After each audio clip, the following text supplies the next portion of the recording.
கோமோட channel. இன்னைக்கு என்ன பார்க்க போறோம்னா அப்பா மேஜிக் பண்ணிருக்காரு. அப்பா என்னமா மேஜிக்? நோருக்கு பேர் மேஜிக். இதெல்லாம் காட்டு. நீ உட்கார், நான் காட்டுறேன். உட்கார். சைடுல உட்கார். தெரியல. லைட் ஆஃப் பண்ணு. நல்லா தெரியுது. லைட் ஆஃப் பண்ணு.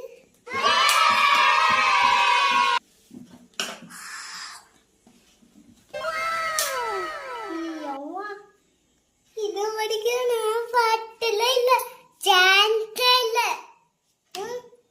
வேற லெவல் பண்ணல சட்டி தலையா மாதிரி பண்ணி வச்சுக்காரு பட்டியா என்ன பாரு இது 3D ஹாலோகிராம். ஹாலோகிராம்னா நம்ம ஒரு ப்ரொஜெக்ஷன் இருக்குல, ஒரு வீடியோவை ஒரு ப்ரொஜெக்ட் பண்ணி காட்டுறோம். அதுல இதான் 3D. ஓஹோ அப்பையா